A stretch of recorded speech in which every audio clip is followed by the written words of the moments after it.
ህፃናት አፍ እንዲፈቱ እንዲናገሩ በደንብ መናገር እንዲችሉ ማድረግ ያለብን 10 የቤት ውስጥ መፍትሄዎችን ልንገራችሁ። እነዚህ መፍትሄዎች ስፒች ቴራፒስቶች ወይም የንግግርና የቋንቋ ባለሙያዎች የሚጠቀሙት በጣም ቀላል ዘዴዎች ናቸው። እስከ መጨረሻው ቪዲዮ ተመልከቱ። ብዙ ወላጆች አሁን እያስጨነቀን ያለው የልጆቻችን አለማውራት አለመናገር ነገር ነው አይደል? በተለይ የምንደነገጠው ደግሞ ልክ ትምህርት ቤት ስናስገባቸው ነው። ትምህርት ቤት ልክ ስናስገባቸው አስተማሪዎቹ ወይም ሞግዚቶቹ ወይም ሚሶቹ ይናገራሉ። ይህ ልጅ ግን በደንብ አፉን አልፈታም፣ በጣም ሃይፐር ነው፣ አይረጋጋም፣ አንድ ቦታ አይቀመጥልንም፣ ምንም ኮሚኒኬት አያደርግም፣ ትዕዛዝም አይቀበልም ሲሉን የዛን እንደነግጣለን አይደለ? መደንገጥ የለብንም።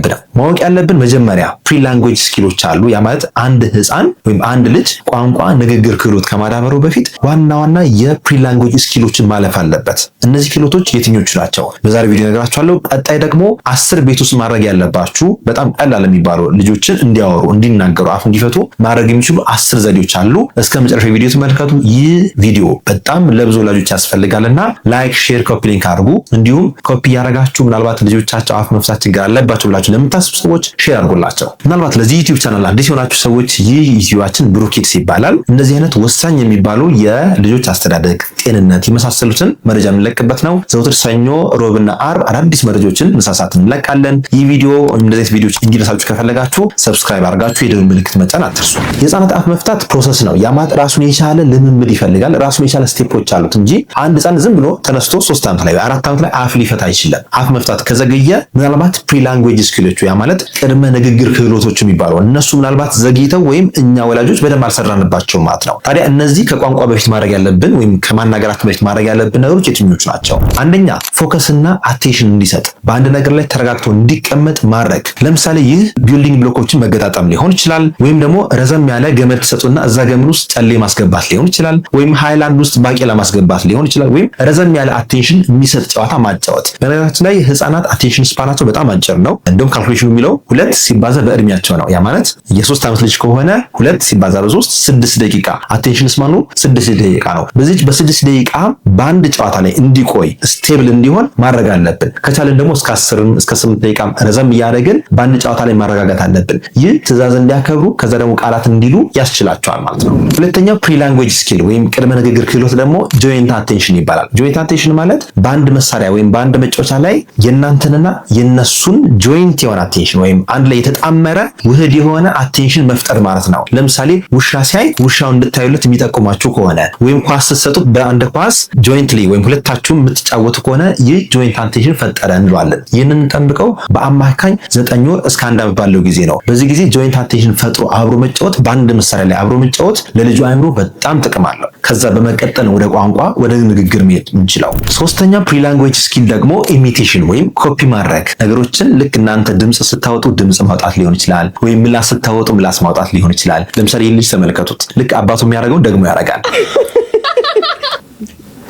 ይህ ኢሚቴሽን ወይም ኮፒ ማድረግ ይባላል። ልጁ አባትየው የሚያደርገው ነገር መድገም ማለት ነው። ይህ በጣም ወሳኝ የሚባል የዴቨሎፕመንታል ማይልስቶን ነው። በአማካኝ ከ6 ወር እስከ 1 ዓመት ባለው ጊዜ እንጠብቃለን። ስለዚህ ያንን እንዲያደርጉ እናንተ ማበረታታት አለባችሁ። አራተኛውና ዋናው ነገር ደግሞ ጀስቸር ወይም የሰውነት እንቅስቃሴዎችን መጠቀም መቻል አለባቸው። ለምሳሌ ቻው ቻው፣ ባይ ባይ፣ ና፣ አይሆንም፣ ኖ ኖ የሚሉ ነገሮችን ሰውነታቸውን እያዘዙ ፊታቸው ላይ ሊሆን ይችላል፣ በእጃቸው ሊሆን ይችላል፣ በሌላ አካል ጀስቸር ምልክትን ማሳየት። በነገራችን ላይ ከቋንቋ ከንግግር በፊት በምልክት ነው ህፃናት የሚግባቡት። በአካላችን በፊታችን እያዩ ይግባባሉ። ያንን የቋንቋ ምልክቶችን ቀድመን ማስለመድ፣ ቻው ቻው፣ ባይ ባይ፣ አይሆንም፣ ኖ ኖ፣ ና የሚሉ ምልክቶችን ማስለመድ፣ ከዛ እነሱም እንዲያረጉት። ከዛ ከምልክቱ በኋላ ደግሞ ቃላትን አብራችሁ ታጣምራላችሁ። ለምሳሌ ይሄን ካስለመዳችሁ በኋላ ባይ ባይ ወይም ቻው ቻው የሚለውን አብራችሁ ጆይን ታረጉታላችሁ። ምልክትን ማስለመድ ማለት ነው። ወደፊት ደግሞ ለምሳሌ ራበህ እያላችሁ ሆድ የማሸት የረሃብ ስሜት ሲሰሙ ራበህ፣ ጠማ ወይም ደግሞ ምግብ ትፈልጋለህ እያላችሁ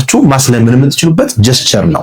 ያን የጀስቸር ወይም የአካል እንቅስቃሴ ገና ከ6 ወር ከ7 ወር ከ8 ወር ጀምራችሁ በደንብ ማስለመድ ይኖርባችኋል። አምስተኛው ቴክኒክ ደግሞ ተርን ቴኪንግ፣ ያ ማለት ተራን መጠበቅና ተራ በተራ መጫወት። ይህ እንግዲህ ጨዋታው በኳስ ሊሆን ይችላል፣ በተለያየ ነገር ሊሆን ይችላል። ብቻ ተራን ጠብቆ ማጫወት ያስፈልጋል። ቅብብሎች ሊሆን ይችላል፣ ወይም ቃላት ማውጣት፣ ድምጽ ማውጣት ሊሆን ይችላል። ምልልስ ያለው ነገር ተራን እየጠበቁ ማጫወት ተገቢ ነው የሚሆነው። ስድስተኛውና የመጨረሻው ዋናው ፕሪ ላንጉዌጅ ስኪል ደግሞ ኮምፕሬሄንሽን፣ ያ ማለት ነገሮችን መረዳት፣ የምትሉትን ነገር በሙሉ አንደርስታንድ ማድረግ። ያንን ለማድረግ ደግሞ ህፃናት የመጀመሪያውና ዋናው ግብአታቸው ጆሯቸው ኖርማል መሆን አለበት። ሁለተኛው የአእምሮ እድገታቸው ተፈጥሯዊና ኖርማል መሆን አለበት። የስነ አእምሮ ተፈጥሮ ለውጦች ካሉ ለምሳሌ ADHD፣ ኦቲዝም፣ አስፐርገር ሲንድሮም፣ ሌሎች የስነ አእምሮ ለውጦች ካሉ እነዚህ ለውጦች የቋንቋ ሂደታቸውን ሊያዘገዩብን ይችላሉ። ለምን ኮምፕሬንድ አያደርጉም ወይንም አንደርስታንድ የምንላቸው ነገሮች ራሱ አይረዱትም። ለምሳሌ ትእዛዝ ጫማን አምጣ ስትሉት እንዲህ ካልጠቀማችሁት ስለምን እያወራችሁ እንደሆነ አንደርስታንድ ላያደርጋችሁ ይችላል። ወይም የጆሮ የመስማት እክል የመስማት ብቃት መቀነስ ካለ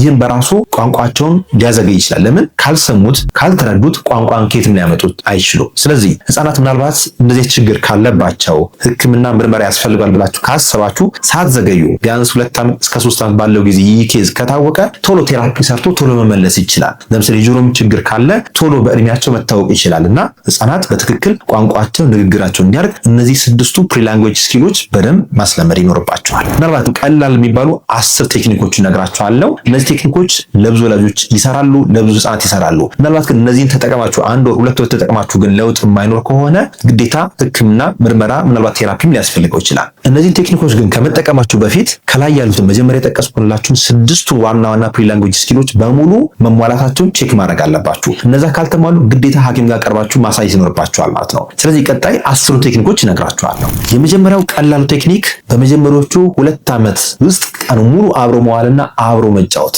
ይህ በጣም ወሳኝ የሚባል ህፃናትን አእምሮ የሚያረጋጋ የእናንተን እያንዳንዱን ቃላት ኮፒ እንዲያደርጉ ኢምፕሪንት እንዲሆን የሚረዳ ነገር ነው። ቀኑ ሙሉ አብሮ መዋል ለብቻው በቂ አይደለም። አብራችሁ ብላችሁ ግን እያንዳንዱ የምትሰሩትን ነገር ሪፖርት ማድረግ አለባችሁ። ለምሳሌ ልብስ የምታጥቡ ከሆነ አሁን ልብስ እናጥባለን ብላችሁ ልብስ ታነሳላችሁ። ይሄ ቲሸርት ነው፣ ቲሸርት ልብስ እናደርጋለን፣ እስኪ ልበሰው እያላችሁ የምታረጉትን ስራ የምታረጉትን እያንዳንዱን ስቴፕ በሙሉ እየነገራችሁ ቃሉ ውስጡ መግባት አለበት።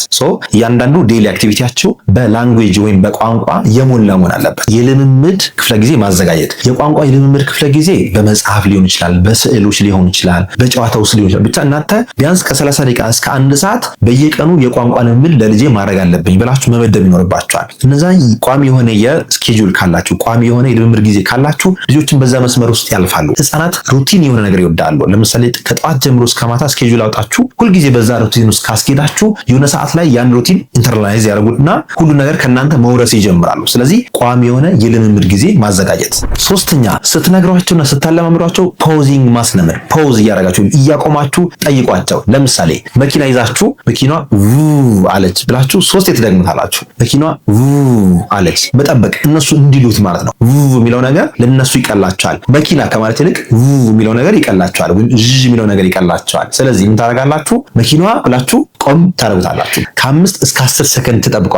ካልመለሱ እናንተ ትሉታላችሁ፣ ከመለሱ ደግሞ ታጨበጭቡና እናንተ ትደግሙታላችሁ። ይህ ሞዴሊንግ ይባላል። ሞዴሊንግ ኤንድ ፖዚንግ፣ ማስመሰል ፕላስ ማቆም፣ እያቆሙ እነሱ እንዲያወሩ መርዳት ማለት ነው። ይህ በጣም ቀላል ዘዴ ነው። አራተኛ የልምምድ ጊዜያቸውን ፍጹም ተፈጥሯዊና ዴይሊ አክቲቪቲ ላይ የተመሰረተ ማድረግ። ቋሚ የሆነ የልምምድ ስኬጁል ስሩ ማለት ለብቻው የተለየ ተፈጥሯዊ የሆነ ነገር ተጠቀሙ ማለት አይደለም። ለምሳሌ ፍላሽ ካርድ መጠቀም ይቻላል። ፍላሽ ካርዶች ማለት ስዕሎች አለበት ውሻ፣ ላም ምናምን እያላችሁ ማስለመድ ይቻላል። ከዛ ይልቅ ፍላሽ ካርዱን እያወጣችሁ ድመቷ ሚያው አለች የሚል ድምጽ እያሰማችሁ ድምጹን ብቻ ይሄ ስክሪን ከፍታችሁ ረጅም ሰዓት ድመት ውሻ ከማሳየት ይልቅ 1 ወይ 2 ሰከንድ ታሳዩአቸውና ድምጹን ታሰማቻል። ስለዚህ ድመቷ እንደዚህ አለች፣ ውሻው እንደዚህ አለ የሚል ተፈጥሯዊ የሆኑ ነገሮችን ወደ ክህሎቶች ማስገባት። ወይም ደግሞ ሲበሉ ሊሆን ይችላል። ለምሳሌ ሲበሉ ቆንጆ የሆነ ኬክ ከተገዛላቸው ወይም ቆንጆ የሆነ ኩኪስ ከተገዛላቸው በዛ በተፈጥሯዊ በሆነ ኢንቫይሮንመንት ውስጥ ያንን ማስለመድ። ይህንን ስታስለምዱ ለምሳሌ ጠረጴዛ የምትመስል የጨዋታ ቦክስ ካለቻቸው ከላይ ከታች ከጎን የሚሉ ቃላቶችን ማስለመድ። ለምሳሌ መኪና ይዛችሁ መኪና ከላይ ቁጭ አለች፣ ቁጭ አለ፣ ከላይ ከታች እያላችሁ ደጋግሞ ማለት ያን ስትደጋግሙት ተፈጥሯዊ በሆነ ወይ ነው ትሬኒንግ የምታደርጓቸው። ዝም ብሎ ይሄ ውሻ በል ድመት በል ምናምን አይነት ነገር ሳይሆን በል የሚሉት ነገር አይፈልጉም። እነሱ ከናንተ ሞዴል የሚሆነው ነገር ነው የሚፈልጉት። ስለዚህ ያንን ተግባራዊ ማድረግ ይመከራል። 5ኛ ቀላል ዘዴ ደግሞ ምርጫን መስጠት። ለምሳሌ ብርቱካንና ሙዝ ትይዙና ብርቱካን ትፈልጋላችሁ ወይስ ሙዝ ትፈልጋለህ? የትኛው ይሻልሃል? ወይም ደግሞ ቢጫ ኳስ፣ ቀይ ኳስ ብላችሁ ማስመረጥ። ከዛ ቃሉን እንዲያወጣው መጠበቅ። ቢጫ ቀይ እያላችሁ ያንን እስከሚናገሩ ድረስ ምርጫ መስጠትና መጠበቅ። 6ኛውና ብዙ ሰዎች ደግሞ የሚያደርጉት ነገር በተለይ እና ሚስ ራቼል የሚያደርጉት ነገር ምናልባት ሚስ ራቼል ታውቋታላችሁ። እቺን ባለሙያ ስፒች ቴራፒስት አይደለችም፣ ግን በጣም ብዙ ወላጆችን እና ብዙ ህፃናትን ቋንቋ እያስለመደች ነው። ውጭ ሀገር በጣም ብዙ ሰው ያውቃታል። በጣም ታውቋታለች ብዬ ተስፋ አደርጋለሁ። የሷ ዋናው ቴክኒክ ምንድነው? ዜማዊ ታደርጓለች። ንግግሯን በሙሉ ሃይ አይነት ነገር ድምጿ በጣም ለየት ያለ ነው። እስኪ ስሟት። That's such a fun game.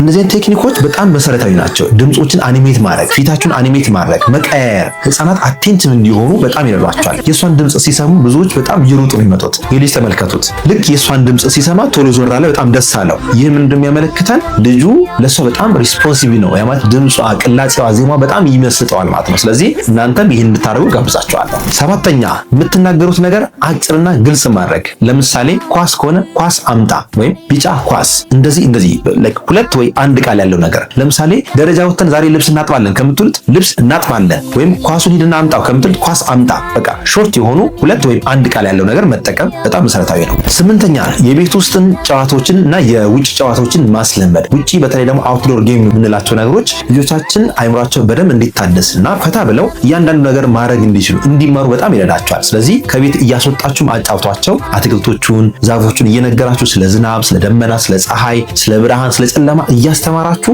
ድምጾችንና ቃላቶችን ኢንተርናላይዝ እንዲያደርጉ መርዳት አለባችሁ። ህጻናት በነገራችን ላይ ከ3 ወር ከ4 ወር ጀምሮ ወደ ውጭ መውጣት አለባቸው። ወክ ታቀፋችሁ ወክ ማድረግ ትችላላችሁ። ኢንቫይሮንመንት ማሳየት ብዙ ትምህርት ይነግራችኋልና ያን ነገር አውትዶር ጌም የምንለው ነገር በደንብ ትኩረት አድርጋችሁ ስሩበት።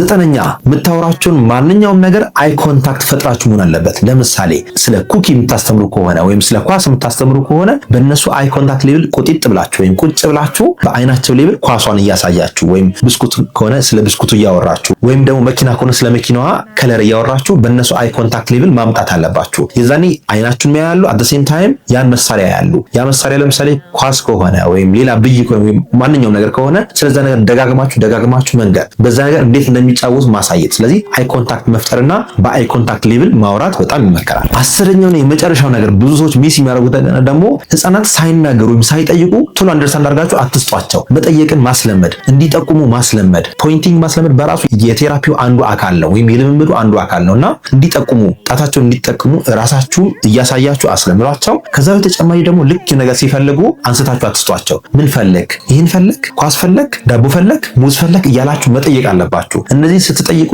ቃላት ማውጣት እንዳለበት፣ ቃላት ማውጣት ሌክቸሪ አይደለም ኮሚኒኬሽን ነው። ያስፈልገኛል ወደሚለው ፐርሰፕሽን እንዲገቡና ንግግር ቋንቋ ግዴታ እንደሆነ እንዲያስቡ ያደርጋቸዋል። ስለዚህ ሳይናገሩ ወይም ሳይጠይቁ አትስጧቸው። ቶሎ አንደርስታንድ አታድርጓቸው፣ ቶሎ አትጋብዟቸው ማለት ነው። ስለዚህ እነዚህን 10ሩን ቴክኒኮች ቤት ውስጥ ካረጋችሁ በእርግጠኝነት በ1 ወር፣ በ2 ወር፣ በ3 ወር ልጆች ላይ በደንብ ለውጥ ታመጣላችሁ። ይህን ቪዲዮ ለብዙ ወላጆች ሼር አድርጉት። ለብዙ ወላጆች ያስፈልጋልና ሼር አድርጉት። ረዘም ያለ ቪዲዮ ቢሆንም እስከ መጨረሻው እንግዲህ እያያችሁ ለብዙ ወላጆች ሼር አድርጉላቸው። አዳዲስ መረጃዎች እንድታገኙ ሰብስክራይብ ማድረግ አትርሱ። ዶክተር ፋሲል ነኝ፣ የህፃናት ስፔሻሊስት ሐኪም ከብሩክ ኪድስ ልዩ የህፃናትና ታዳጊዎች ክሊኒክ። መልካም ጊዜ። Fold like this. Yes. Here, from here. Fold. Here.